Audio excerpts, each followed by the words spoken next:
फटाफट ये बताइएगा आप मुझे कि क्या बोल रहा था मैं आपसे, संसाधन किसे कहते हैं? संसाधन। हाँ, संसाधन हमारे आसपास जो कुछ भी हमें दिखता है उसे संसाधन। जो हमारी आवश्यकताओं को पूरा करने के हाँ, आवश्यकताओं को पूरा करने के लिए प्रयुक्त होते हैं, उन्हें क्या कहते हैं? हम संसाधन कहा गया। ठीक है, अर्ची पूर्ति तो जो आपकी आवश्यकताओं को पूरी करती हो। ठीक है, संसाधनों में प्रमुख क्या क्या संसाधन हो गए? जल, वायु,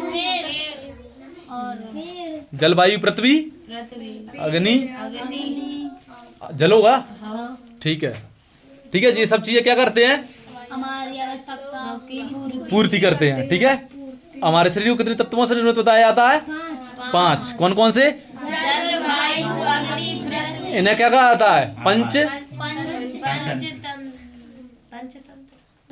पंचतत्व, पंचभूत और पंचगव्य। पंचगव्य जो गौ के द्वारा पदार्थ प्राप्त होते हैं, दूध, दही, घी, गोबर और मूत्र। लिखा होगा ये? हाँ, पंचगव्य है, मतलब गौ के द्वारा जो 5 पदार्थ प्राप्त हो उसे क्या कहते हैं हम? पंचगव्य। और पंचतत्व या पंचभूत, आकाश, वायु। हाँ, अब सुनिएगा ध्यान से। एक बार क्या हुआ, एक लड़का था। कौन था? एक लड़का, मगरौनी का लड़का था। हाँ, नाम नहीं लूंगा मैं उसका। एक बार एक लड़का था तो उसको पूछा गया, भैया पंचभूत और पंचगव्य में क्या अंतर है? उसने कहा पंचभूत रात में निकलते हैं, पंचगव्य दिन में निकलते हैं। पंचभूतों से मैं डर लगता है, तो जो भूत में समझ लेना है सब ऐसा। समझ में आ गई ना? जो आकाश, वायु, जल, पृथ्वी की बात चल रही है। ठीक है, हाँ, नहीं तुम दिमाग लगा ले। अब बात करते हैं सतत पोषणीय विकास। अब देखिएगा ध्यान से, सतत पोषणीय विकास क्या होता है? ऐसा विकास, एकदम ध्यान सुनिएगा, आम भाषा में ऐसा विकास जो पर्यावरण को बिना नुकसान पहुंचाए किया जाए उसे क्या कहते हैं? हम सतत पोषणीय विकास कहते हैं। बात समझ में आ गई? सतत यानी लगातार, कंटिन्यूअस। पोषण यानी न्यूट्रिशन। विकास को क्या बोलते हैं? डेवलपमेंट। समझ में आ गई? आज के दौर में क्या कर रहे हैं हम विकास के नाम पे? विनाश। वाह बच्चों, चलो ठीक है, आगे बात करते हैं। रियो डी जेनेरो पृथ्वी सम्मेलन कब हुआ था? ये 1992 में। ठीक है, कौन से महीना में? जून में। कितने में? 1992 में। कितने देश के राष्ट्राध्यक्षों ने भाग लिया था इसमें? अपने देश का राष्ट्राध्यक्ष कौन है? राष्ट्राध्यक्ष बोल रहा हूं, उस दिन बताया था। कौन है राष्ट्राध्यक्ष? कौन होता है? जिसके पास में देश की पावर होती है और जो देश को संचालित करता है। प्रधानमंत्री। अपने देश के अंदर कौन है? प्रधानमंत्री। चीन के अंदर कौन है? राष्ट्रपति। वो नहीं रहता। 1992 में 100 से अधिक राष्ट्राध्यक्ष ब्राजील के कौन से शहर में? रियो डी जेनेरो में। किसमें सम्मेलन? किसमें शामिल? ये यहाँ पे क्या हुआ था? प्रथम अंतरराष्ट्रीय पृथ्वी सम्मेलन। प्रथम अंतरराष्ट्रीय पृथ्वी सम्मेलन कहाँ पे हुआ था? ये शहर में। कौन से महीना में? जून में। कितने वर्ष? कितने में? 1992 में। कौन सी सदी में? 20वीं सदी। 20वीं सदी के कई में? अंत में। ठीक है, ध्यान देना इन बातों को। तो प्रथम अंतरराष्ट्रीय पृथ्वी सम्मेलन में एकत्रित हुए थे। सम्मेलन का आयोजन विश्व स्तर पर उभरते पर्यावरण संरक्षण, किसको लेकर? पर्यावरण के संरक्षण और सामाजिक आर्थिक विकास की समस्याओं को हल ढूंढने के लिए किया गया था। इस सम्मेलन में एकत्रित नेताओं ने भूमंडलीय जलवायु परिवर्तन, जैविक विविधता पर एक घोषणा पत्र के हस्ताक्षर किया। जैसे कि आपने देखा होगा कि इस वर्ष में पर्यावरण को लेकर चेतावनी जारी की गई है। सुपर एल नीनो, ये क्या होता है? मतलब जिस वर्ष सूखा पड़ने की आशंका होती है। किसकी? सूखा। ड्रॉट, ड्राई यानी क्या होता है? सूखा। और हाँ, और ड्रॉट पर जो सूखा पड़ जाता है ना, फ्लड यानी क्या होती है? बाढ़। तो इस बार अपने भारत देश के अंदर किसका अलर्ट जारी किया गया है? सूखे को लेकर, समझ गए ना? हाँ, और जैसे ही सूखा पड़ेगा और आने वाले 10 से 20 वर्षों के अंदर, आने वाले सिर्फ 10 से 20 वर्षों के अंदर हमारी फसलों का उत्पादन 30% तक गिर जाएगा। जैसे ही टेम्परेचर बढ़ेगा, सूखा पड़ेगा तो निश्चित तौर पर टेम्परेचर बढ़ेगा, और टेम्परेचर बढ़ेगा तो क्या होगा? फसल नहीं होगी, फसल भी नहीं होगी। और इसके अलावा और क्या होगा? ध्रुवों की बर्फ पिघलेगी, और बर्फ पिघलेगी तो किसका जल स्तर बढ़ेगा? समुद्रों का बढ़ेगा ना, तो क्या आएंगी? बाढ़ आएंगी। जैसा कि आपने अभी देखा होगा, कहां पे अभी भारत और पाकिस्तान के अंदर सिंधु जल नदी को लेकर कौन सी ट्रीटी है?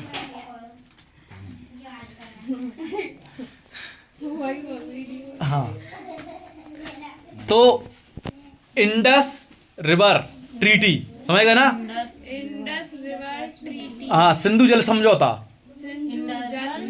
अब देखिएगा ध्यान से, यहां पे क्या हुआ? अभी प्रेजेंट में क्या हो रहा है? प्रेजेंट में जो विदेश नीति गरमा रही है इसको लेकर, विदेश नीति गिरमा रही है। हाँ, विदेश नीति जो फॉरेन पॉलिसी है ना, उसके अंदर क्या देखने को मिल रहा है? पाकिस्तान क्या कह रहा है? पाकिस्तान का कहना, देखो उस समय पे जो सिग्नेचर हुए थे किस पे?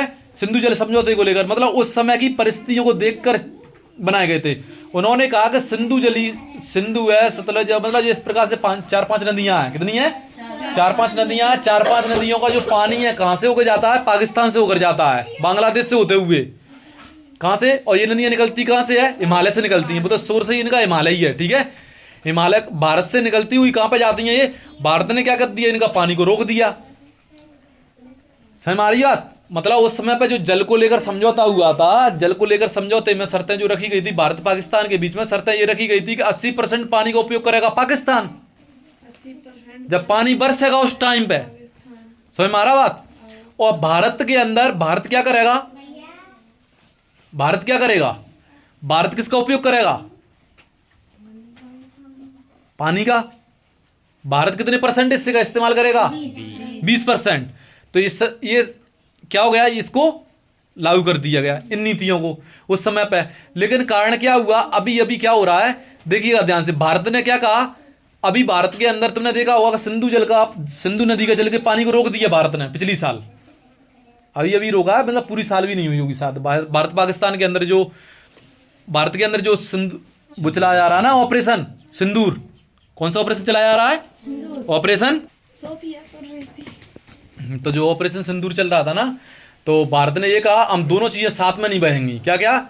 ना तो सिंधु नदी का आपको पानी मिलेगा, मतलब दो चीजें साथ में नहीं हो सकती हैं। और भारत को राजनीति के अंदर आज इन्हीं चीजों की आवश्यकता है कि यानी भारत को अब पाकिस्तान क्या करने वाला है? पाकिस्तान स्टार्टिंग से इस नैरेटिव को लेके जा रहा है कि भारत क्या है, भारत के कारण हमारे यहाँ के किसान हैं और जो मजदूर, मतलब जो किसान हैं वहाँ के जो फार्मर्स हैं, सूखा के चांसेस आ गए, ऐसा हो गया वैसा हो गया। पाकिस्तान इस चीज़ को लेके चल रहा है। और भारत के अंदर मीडिया के अंदर क्या खबरें चलाई जा रही है? भारत की मीडिया खबरें चला रही है, इस प्रकार से खबरों को जनरेट कर रही है। भारत की जो मीडिया वो कह रही है कि भैया हाँ हमने पाकिस्तान को सूखा से मात दिया, ऐसा कर दिया वैसा कर दिया। अब इसका पाकिस्तान क्या कर सकता है? इस तरीके से वो कर सकता है कि भारत की मीडिया भी इस चीज़ को चला रही है। किस चीज़ को लेकर चला रही है? इस प्रकार से वो नैरेटिव चला रही है। क्या नैरेटिव चला रही है? वो कौन? भारत की मीडिया। भारत की मीडिया क्या नैरेटिव चला रही है? कि हमने पाकिस्तान, हाँ ये चला रही है। तो इसका पूरा गलत असर जाएगा। और पाकिस्तान स्टार्टिंग से लेकर एक मुद्दे को लेकर चल रहा है कि आम जनता भूखन मर रही है, ऐसा हो रहा है वैसा हो रहा है। इसके कारण क्या होगा? फॉरेन पॉलिसी पे पूरा असर आएगा। फॉरेन पॉलिसी पर पूरा असर आएगा। जो विदेश नीति है ना, विदेश नीति पर इसका पूरा असर पड़ेगा। समझ में आ गया?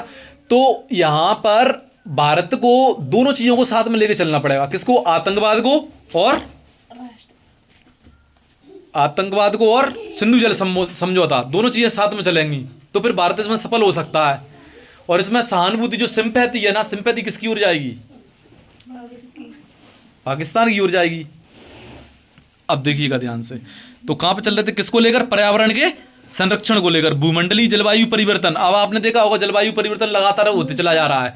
मौसम क्या बताया था? दिन प्रतिदिन की घटनाओं के अंदर जो बदलाव आता है, हर घंटे पे, हर समय पे, 2 घंटे में, 3 घंटे में। अभी बादल हैं तो किसी समय धूप पड़ जाए, कुछ हो जाए, ये क्या हो गया? मौसम, वेदर, ठीक है? तुरंत चेंज हो जाए, उसे क्या कहते हैं? मौसम। और जो लंबे समय तक चले उसे क्या कहते हैं? जलवायु कहते हैं। जैसे 3 से 4 महीने तक चल रहा है बारिश, जैसे भी मौसम कौन चल रहा है? बारिश का चल रहा है, चाहे सूखा चल रहा हो। तो भूमंडलीय जलवायु परिवर्तन, जैविक विविधता। जैविक विविधता किसे कहते हैं? जीवों के अंदर पाई जाने वाली विविधता। आपने देखा होगा कि यहां पर घाट घाट पे पानी बदले, हर मेड़ के अंदर क्या होती है, वो बदल जाती है खेती। कहीं पे काली मिट्टी, कहीं पे लाल मिट्टी, कहीं पे रेगड़, कहीं पे चीका, तो कहीं पे हाँ कछारी, चीका। किसी प्रकार की अलग अलग प्रकार की मिट्टियां हैं। मिट्टियों के बारे में आगे आने वाले टॉपिकों के अंदर अपना अध्ययन करेंगे भूगोल के अंदर, ठीक है। तो पर्यावरण संरक्षण को लेकर इन बातों को ध्यान में रखा गया। और जो क्या थे, रियो सम्मेलन में भूमंडलीय वन सिद्धांत, कौन से, जो फॉरेस्ट प्रिंसिपल, वन सिद्धांतों को ध्यान में रखा गया। जैसा कि मैंने आपको बताया था कि 50% वनों का होना पृथ्वी के संतुलन के लिए आवश्यक है। पृथ्वी पर वन कट कितने रह गए हैं? 30%। जैसे कि हमारे भीमपुर के द्वारा वनों को बचाने के लिए क्या चलाया जा रहा है? आंदोलन, समझ गए ना, पॉल्यूशन को रोकने के लिए और उनको चलाने के लिए। खबरों को फैलाइए जरा तेजी से। भूमंडलीय सिद्धांतों में सहमति जताई। 21वीं शताब्दी में सतत पोषणीय विकास के लिए एजेंडा 21 को स्वीकार किया गया था। कौन सी सदी में? 21वीं सदी में, 21वीं सदी में। ठीक है। अब इसी को क्या कहते हैं? Agenda 21, agenda 21। अब ये एजेंडा 21 क्या होता है? ये एक घोषणा है। क्या है? घोषणा है, जिसमें 1992 में ब्राजील के शहर किसमें, रियो डी जेनेरो में संयुक्त राष्ट्र पर्यावरण क्या और विकास सम्मेलन, संयुक्त राष्ट्र पर्यावरण और विकास सम्मेलन, इसको शॉर्टकट में क्या कहते हैं? UN,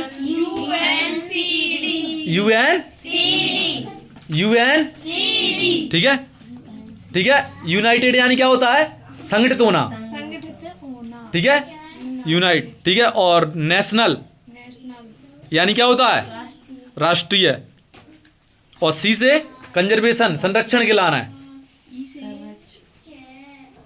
evolution, development. अब कहाँ है? खत्म। इस तत्वदान में राष्ट्राध्यक्षों के द्वारा स्वीकृत किया गया था। राष्ट्राध्यक्ष थे ना, राष्ट्राध्यक्ष समझ में आ गए ना कौन से होते हैं राष्ट्राध्यक्ष? कौन कौन होते हैं? अपने देश का राष्ट्राध्यक्ष कौन है? प्रधानमंत्री। चीन का राष्ट्रपति प्रेजेंट में कौन है? Xi Jinping. उत्तर कोरिया के अंदर कौन है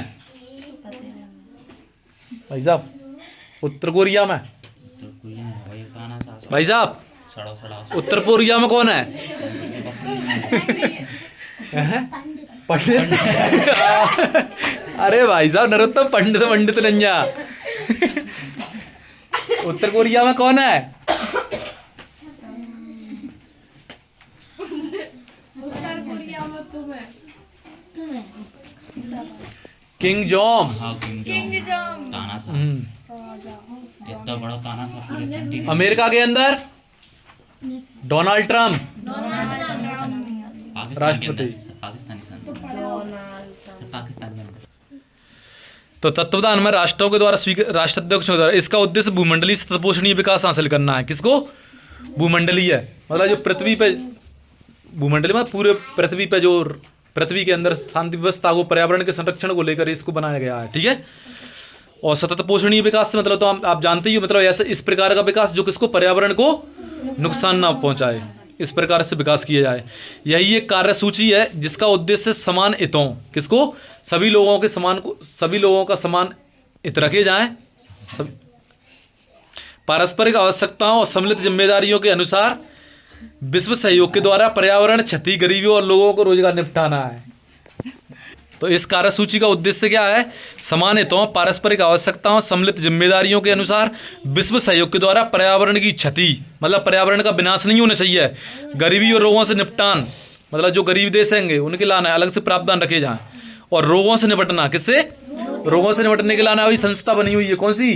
WHO, वर्ल्ड हेल्थ ऑर्गेनाइजेशन, ठीक है। और विश्व में व्यापार करने के लिए क्या है?